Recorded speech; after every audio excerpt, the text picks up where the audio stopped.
Magandang hapon. Sa News 5 Alerts, bukas na ang deadline ng consolidation para sa PUV Modernization Program. Pero ayon sa LTFRB, malayo pa sa kalahati ng mga jeepney sa Metro Manila ang sumali na sa kooperatiba.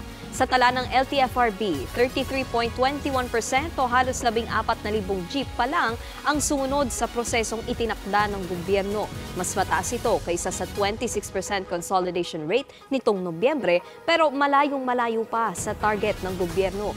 Pagdating naman sa mga UV Express, nasa 44% pa lang o mahigit 3,000 units pa lang ang sumasali sa kooperatiba. Sa kabuuan, nasa 33% pa lang ng mga PUV sa Metro Manila ang sumunod sa consolidation.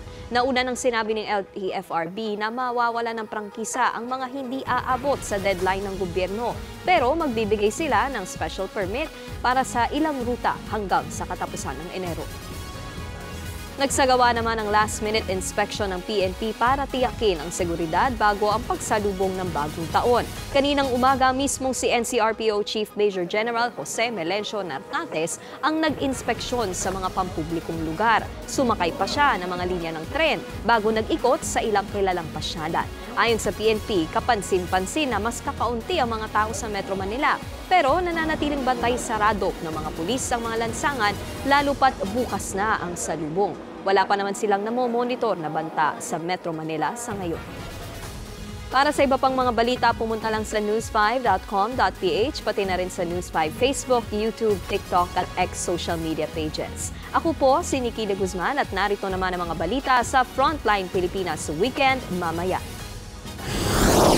Mga naghahabol makauwi ng probinsya para doon sa lubungin ng bagong taon, dagsana sa mga terminal, paliparan at pantalan. Tila nga sa mga bus, mala-blockbuster na. Mga biktima na paputok, mahigit 100 na bago pa man ang pagsalubong ng bagong taon. Mga ospital nakaalerto na. At K-pop queens na Red Velvet nasa Pilipinas na para salubungin ang bagong taon kasama ang kanilang Pinoy fans. Yan at iba pang mga balita at impormasyong hatid ng inyong kasangga sa pagbabalita. Frontline Pilipinas Weekend mamayang 5:30 p.m.